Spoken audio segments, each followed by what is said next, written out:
hotel terbuka, dia masuk ke dalam. Kalian sudah membicarakan aku? Tanya pria itu kemudian duduk di samping Ian, mengambil kaleng soda dari tangan Ian, kemudian meneguknya sampai habis. Karena dia sudah di sini, kau bisa kembali bekerja. Ucap Ian. Di Nuna. Apa? Nuna? Pertanyaan Taeyong membuat gerakan Sun-chan yang hendak berdiri berhenti. Sejak kapan kalian berbicara seperti ini? Tanya Taeyong. Sejak tadi, jawab Ian. Tatapan tajamnya Taeyong menusukkan pada Sun-chan. Ya, jika sekali lagi aku mendengar kau memanggil istriku dengan nuna-nuna itu, kau akan mengancamnya.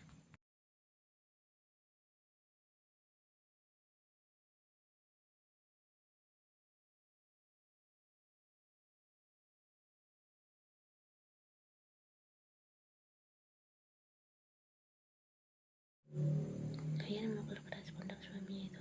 Kau jangan terlalu galak dengan pegawaimu, apalagi Sun-chan. Taeyong tersenyum. Siap Nyonya Kim. Tadi aku hanya bercanda. Pria itu lalu memeluk Ian dari samping, menjadikan pundak Ian sebagai tumpuan dagunya. Sudah waktunya makan siang. Kau ingin makan apa? Tanya Taeyong. Sebenarnya aku ingin makan tteokbokki. Jawab wanita itu membuat Taeyong tertawa. Kenapa kau tertawa? Lucu jika aku ingin tteokbokki. Ania, geleng Taeyong. Hanya saja kau teringat penilaianku dan dulu tentangmu. Awalnya aku pikir kau sama saja dengan anak konglomerat pada umumnya, tapi ternyata kau berbeda, ucap pria itu. Memangnya apa yang membedakan aku dengan mereka? Di saat wanita konglomerat lainnya selalu makan makanan Eropa, entah di restoran bintang 5, kau malah sangat ingin makan tteokbokki. Kau ada saja, aku serius. Keduanya lalu terdiam, cukup lama menikmati keheningan yang tercipta. Taeyong mengerahkan pelukannya pada tubuh Ian beberapa kali, mencuri kecupan di pipi Ian.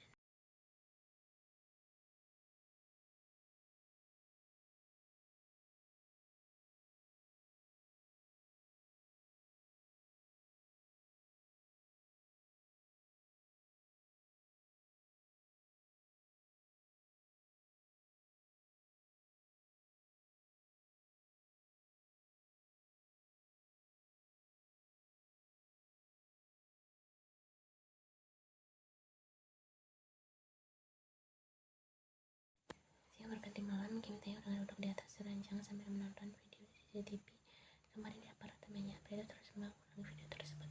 Apa yang sedang kau tonton?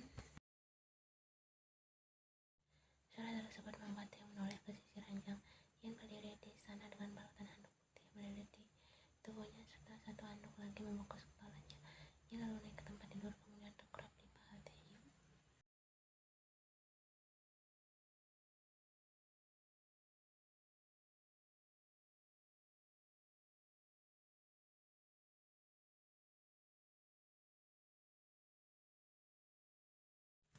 Taeyong menggeleng sambil mengusap lembut pipi Ian yang begitu halus seperti kulit bayi.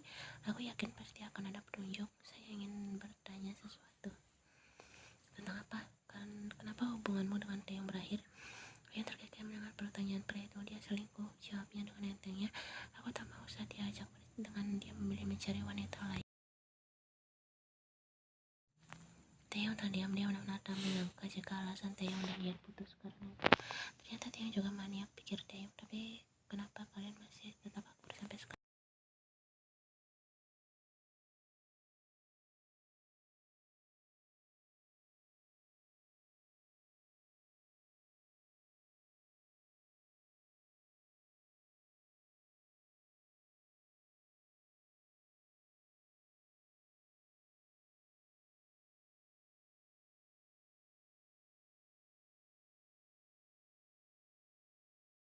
Ceritakan bagaimana pertemuanmu dengan si Jin. Bukankah kau sudah tahu? Tanya Taeyong. Aku ingin dengar langsung darimu cerita yang lebih panjang, jawab Ian. Aku yakin, iya. Dia menghela napasnya. Semuanya berawal dari kasus perselisihan Bank Minkook dan Park Company, dan kasus adalah kasus pertamaku saat menjadi pengacara. Aku bersama beberapa pengacara yang lain membela pihak Bank Minkook yang dituntut oleh ayah si Jin. Kami menghilangkan bukti lalu memanipulasi semua data yang dituntut oleh pihak ayah Seijin, lalu menyogok pihak kejaksaan yang seharusnya menuntut Bank Minkook malah berbalik arah menangkap atas penggelapan dana dan penipuan, jelas Taeyong.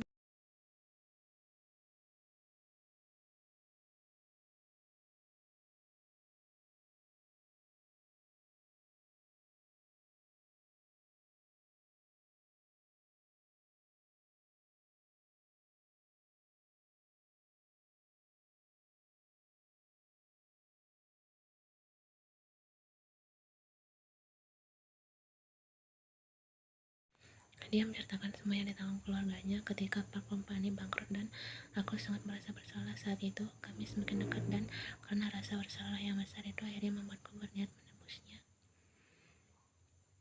dengan menjadikan dia kekasih dan berjanji akan menikahinya. Tanya Ian memotong penjelasan Taeyong. Pria itu mengangguk. Kau benar.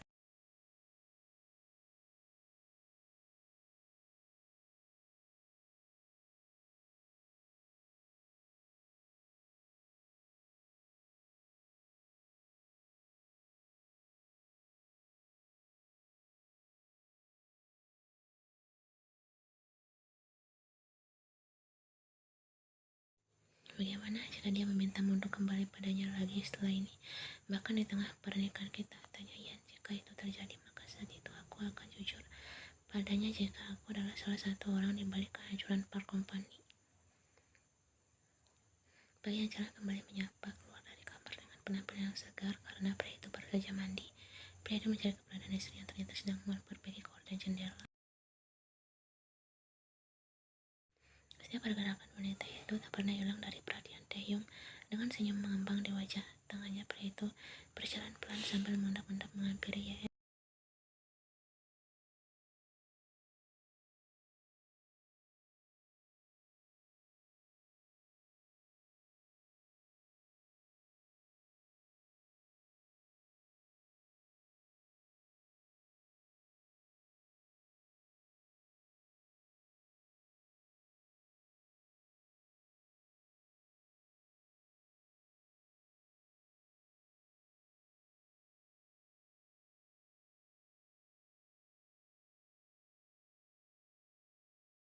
Apa itu? Tanya Taeyong begitu antusias dengan apa yang disiapkan oleh istrinya itu.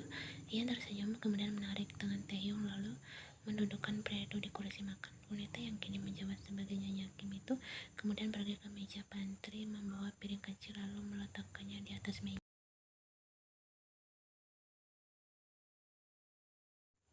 Taeyong tersenyum dengan apa yang dibuat Ian dari tampilannya.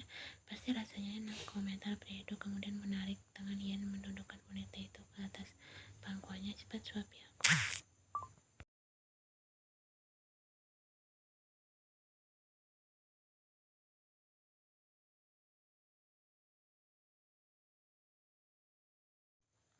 Ian yang penasaran kemudian mencoba roti bakar buatannya itu. Mata wanita itu berbinar. Rasanya enak, ucapnya. Ian tersenyum kemudian mengucap dengan gemas. Kau tidak perlu bersusah payah belajar masak. Aku punya banyak uang untuk menyewa pembantu. Ian berucap pelan mendengar penuturan Taeyong. Ayo suapi aku lagi. Ian kembali menyuapi roti bakar itu ke dalam mulut Taeyong dengan lelah. Pria itu memakannya. Siang pun berganti malam. Hania tengah menunggu Taeyong yang menyiapkan mobil di depan hotel ditemani beberapa bodyguard yang berjaga di belakang. Wanita itu begitu cantik dengan gaun hitam yang membaluti tubuh rampingnya. Rambut panjangnya terjempol membuat punggung cantik seputih susu. Ian segera masuk ke dalam mobil. Ketika mobil Taeyong berhenti di depannya. Caranya dimulai jam berapa? Tanya Ian sambil memasang seatbelt. 30 menit lagi, jawab Taeyong kemudian segera melakukan mobilnya membelah jalanan kota Seoul diikuti satu mobil penjaga di belakang.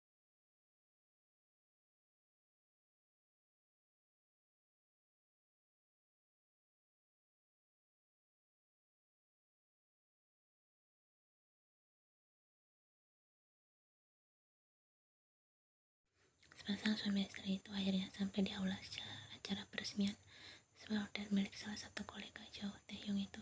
Keduanya lalu menghampiri seorang pria berubaya yang berdiri sepertinya menyambut para tamu undangan. Malam paman, sapa Taeyong pada pria berubaya di depan mereka. Ian ikut tersenyum, juga ikut membungkuk pada pria itu. Paman pikir kau tidak akan datang. Ayah dan ibu menitipkan salam untuk paman sekaligus permintaan maaf karena tak bisa hadir. Ucap Taeyong. Tidak apa-apa, paman tahu mereka pasti sibuk. Tuan Oh yang merupakan pemilik hotel tersebut. Paman tinggal sebentar, nikmati pestanya. Iya paman. Setelah kepergian pria itu, Taeyong dan Ian berdiri di tengah orang-orang yang saling berbincang. Ayo kita duduk di sana. Ajak Taeyong menarik tangan Ian duduk di salah satu kursi yang disediakan.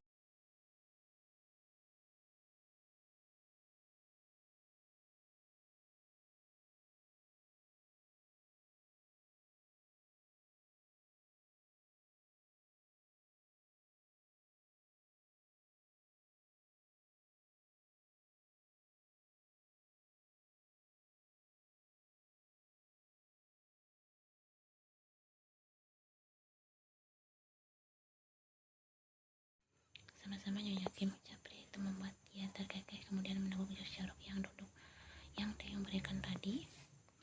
Kotak kedinginan, tanya Taeyong sembari mengambil gelas kosong dari tangan Ian lalu meletakkannya di atas meja bundar di depan mereka. Kalian juga datang.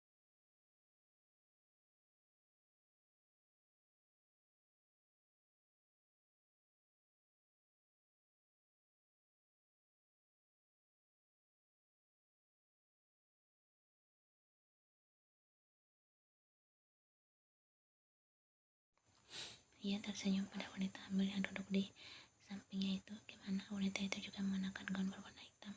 Dia sangat cantik dengan rambut pendeknya yang terurai. Saya lama tak bertemu di pesta pertunangan Rai. Maaf karena aku tak sempat menyapa dengan baik. Tidak apa-apa, ucap ia. Dua wanita yang bisa dikatakan teman lama itu mulai saling berbincang, bahkan keduanya benar-benar akrab. Padahal itu pertama kalinya mereka terlihat percakapan. Taeyong dan Jimin bahkan merasa diabaikan oleh istri masing-masing. Berapa usia kandunganmu? Tanya Yen. Tanggal 20 ini akan menginjak 5 bulan, jawaban.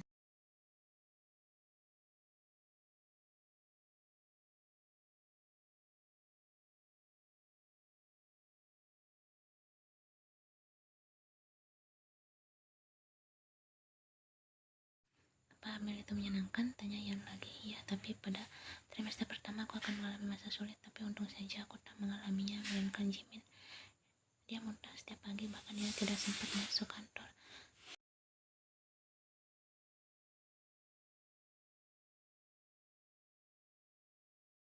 Semoga kau cepat menyusul, ucap Hana membuat Ian terkekeh pelan. Wanita itu mendongak-dongakkan saja, ucapnya. Terima kasih karena sudah memenuhi undangan kami. Perbincangan dua wanita cantik itu berakhir pada Tuan O berdiri di atas panggung memulai sambutannya. Pria itu terus berbicara mengenai rasa terima kasih.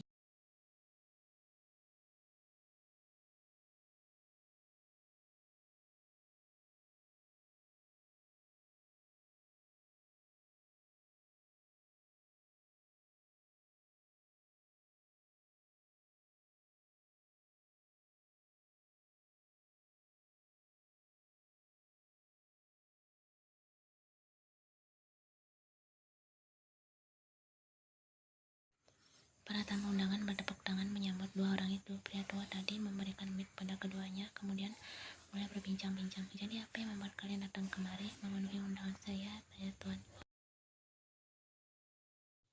Tentu karena kami diundang, jawab Jimin membuat seluruh para tamu undangan tertawa. Begitupun Ian dan Hana. Aku sebenarnya tidak ingin datang, tapi paman memaksa akan membayarkan aku menginap gratis selama 1 bulan di hotel. Jadi aku datang, canda Jimin. Halo Tuan Kim Taehyung, tanya Tuan Oh pada Taehyung. Aku datang untuk mewakili ayah dan ibuku, dan juga aku ditemani istriku yang duduk di sana. Taehyung menunjuk ke arah meja yang ditempati Ian, membuat semua orang memperhatikan wanita itu.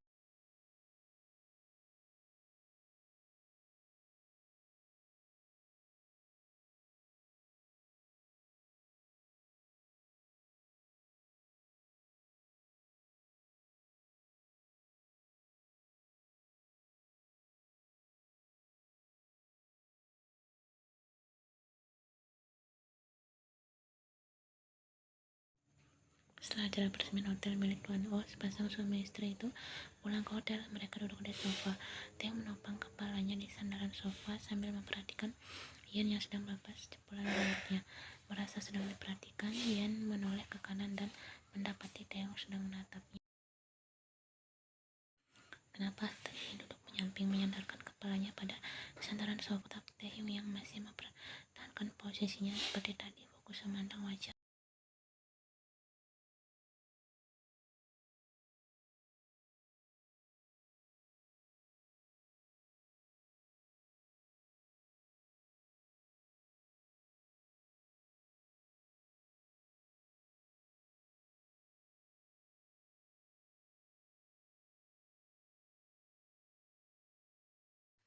Ya, Ian berteriak kesal, dan saat itu juga Taehyung meledakkan tawanya. Pria itu menarik Ian ke dalam pelukannya lalu mengangkat Ian menjadi duduk di pangkuannya.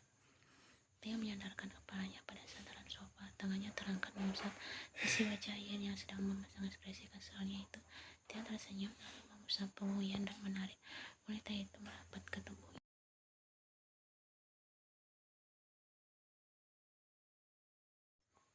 Pria itu mengajak Lalu tersenyum aku mencintai ucapnya, membuat kedua sudut bibir Yan terangkat. Yan mererang tegas pria itu lalu kembali menyatukan bibir keduanya. Cuman lembar itu pun terjadi, cuman yang mewakili perasaan masing-masing. Theo berulang kali mengusap punggung Yan, lalu turun ke wanita itu membuat Theo sesekali di tengah.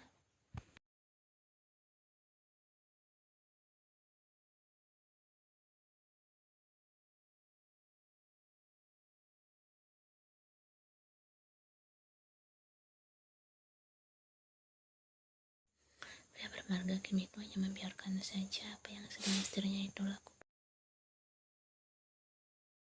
Belum 30 menit ponsel Theo tiba-tiba berdering membuat keduanya terlepas. Siapa yang menelpon? Tanya Yan mengalihkan gerakannya. Sung Chan jawab. Theo memperlihatkan layar ponselnya pada Yan. Jawab saja, siapa tahu penting. Theo mengangguk, kemudian segera menjawab panggilan itu dan mengaturnya menjadi loudspeaker agar Yan ikut mendengar apa yang akan sekretarisnya itu katakan.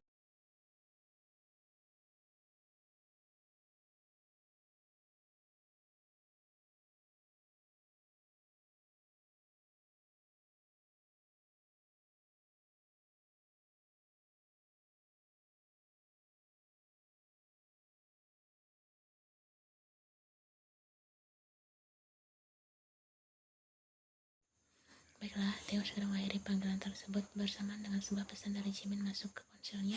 Theo sudah membaca pesan tersebut yang ternyata juga menginfokan kecelakaan si Kim Taeyong, Sejin dan keluarganya kecelakaan. Aku tahu kau pasti sudah dihubungi Sung Chan. Jangan ke rumah sakit biar aku yang kesana. Tetaplah bersama Ye.